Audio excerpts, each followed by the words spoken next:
What if you could run a profitable school, academy, or coaching business instead of just enrolling a bunch of students? You could be taking home a lot more each and every single month. In this video, I'm going to show you how to build a scalable, lean, and profitable school or academy if you're doing extracurricular programs like martial arts, music, dance, or maybe you're education leaning on the tutoring or private education or coaching side of things. And these principles are things that I've actually utilized in my own business to scale it to multiple seven figures, as well as in my clients' businesses that I've worked with over the last 5 years. So let's dive into it. Again, if you're new here, my name's Jennifer. I've been working with clients for the last 5 years in the US, Canada, the UK, and Australia, and helping them consistently scale their school. The thing that I've seen happen so much is that a lot of people think you need massive amounts of students inside of your school, your program, in order for you to make a lot of take home money. And what I've actually found is that it tends to be the opposite because what will happen is when we get all these students, we get all these clients, we also tend to get very heavy on the operational side. And that's why the ones that are actually raking in the most amount of money, they're really lean. And they also are really making sure that they have three specific steps that they do every single time, which we're going to dive into next. So, when we're looking at the map, taking us all the way from zero, all the way up to $3 million a year up here, this is 1 million, and this is going to be, you're under that million. When we're looking at scaling all the way up this spectrum that you see here, we want to make sure that what we're focused on is not necessarily these dollar amounts right here. Those dollar amounts are what we would call vanity. Revenue, my friends, is vanity. Your top line, what you're bringing in on the top, doesn't mean anything. You literally could be running a $10 million business, but if your expenses are 950 million, you're only bringing home, just a little bit of cash. It doesn't matter. It just doesn't matter.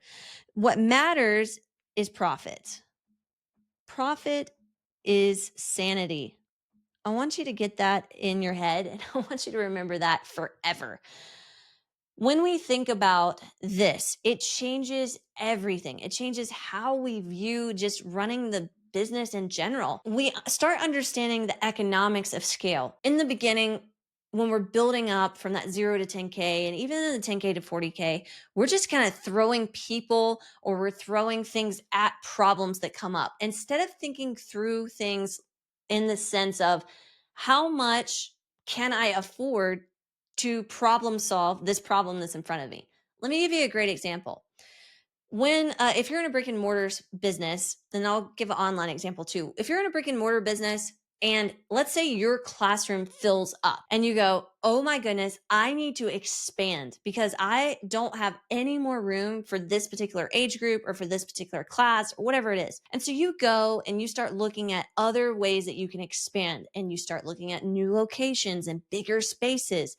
And all of a sudden you think to yourself, I just need to move into a bigger location so that I can now have the fishbowl effect. If I widen the fishbowl, then I can put more fish in the fishbowl. The problem with this is that when you widen out that fishbowl, you insert a huge amount of overhead that now you have to grow the revenue just to meet the new overhead. So it automatically shrinks up your profitability instead of looking through it and looking at it through a different lens, which we'll talk about in just a moment.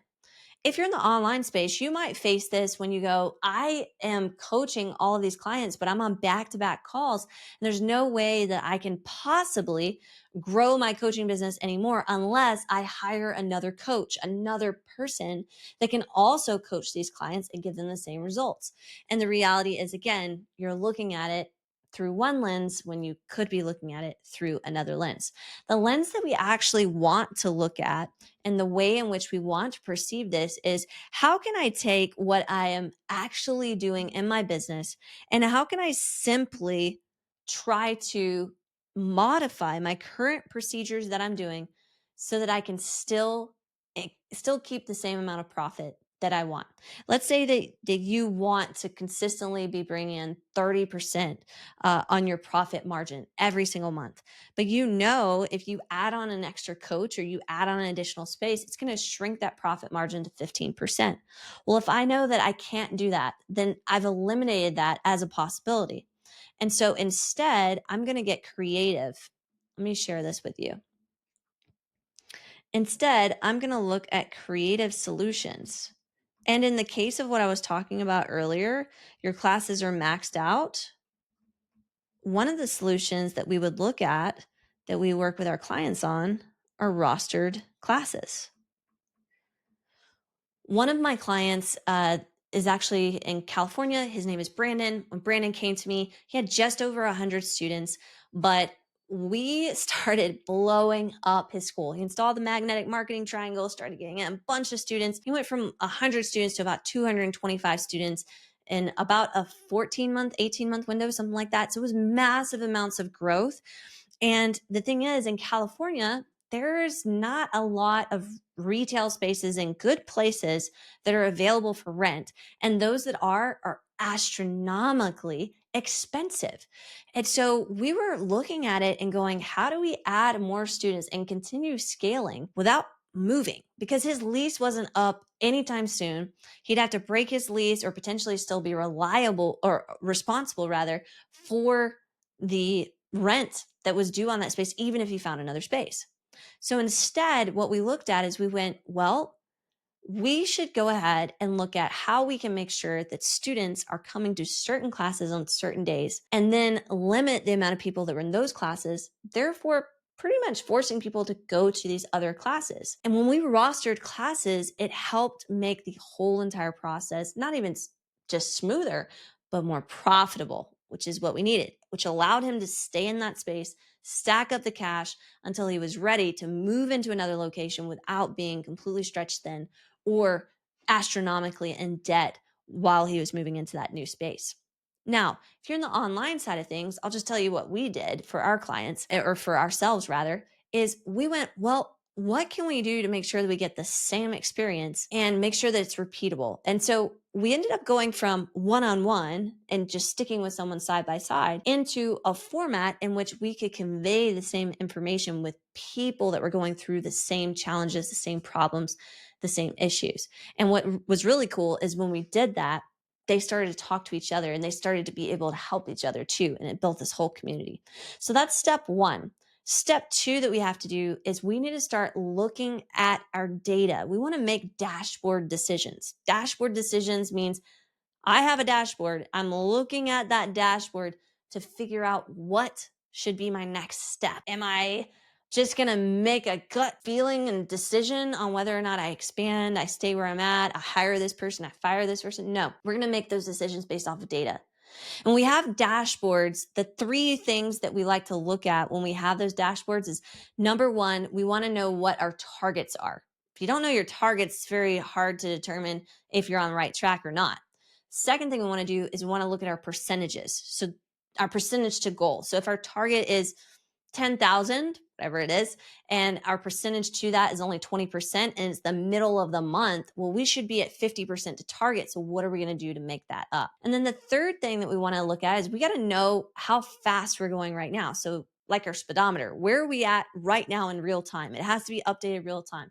If we have those three measurements on our dashboard across a variety of different areas, from our acquisitions and our marketing to our sales, our retention, and even our staffing, this is going to help us be able to scale fast while still remaining profitable. Now, if all of this is making sense to you and you're like, man, this sounds great, but I really want to know more about how I can start being more profitable and scaling more profitably, we have 4 different levels of programs that our clients work with us in. Students is from 0 to 10K. So how do I get from just getting started to making this a real thing? 10K to 40K is our dojo program. We're building out a predictable enrollment system. We're helping with retention to make sure people are staying and that we can get to the next level, which is our 40 to 100K boardroom program, where we work on getting the founder free of doing everything themselves and helping them to build out a team based on those scalable systems, which go all the way up to legacy, which is 100 to 250K. And that is where we work on building out those scalable systems and ecosystems to be able to go into verticals that continue to bring in other cash and helping that vision for the founder to be able to see what's ahead for the next 3, 5 years, etc. If you're interested in those, you want to know more details, head over to Instagram to the Jennifer Waters and send me the word profit, PROFIT. And that way I'll know you watched this video and we should have a chat about where you're at and see if it makes sense for you to hop in with us. Okay, last thing that I want to talk to you about here is step 3, which is planning for the profit. Most of the time when I'm working with schools and academies and coaches, they just know they want to make more money, but they don't actually know how much more profit they want to make. If you're making 10% or 15%, you're not making enough. In a service-based business like what we're talking about right now, you want to be making 20% to 30, 40% profit margin every single month. And the reason why we want to be able to have this and try to push it to the moon is because we need to be able to stack back as much cash as we can so that we can at least get to a 3-month runway of cash in our business that's going to allow us to breathe easier. If you have an off month, man, that's bad. If you have 2 months that are off, would it sink you completely? And would you have enough capital to be able to deploy against an opportunity that might come up where you could seize the day? Maybe you can take on a competitor's business. Maybe you have the opportunity to expand exponentially for an opportunity that you didn't even know existed. If you don't have that cash there, it's going to be very hard for you to be able to capitalize on it. So you got to plan for the profit and you got to make sure you're stacking it back. Hey, if you want to know the journey from 0 to $1 million and then even to 3 million, I made a video called the 7-Figure Blueprint. And literally I take you through every single step of how to build your business to that level. We'll link it up in the description. And if you enjoyed this video, drop me a comment. Hope it was helpful. I'll see you in the next one.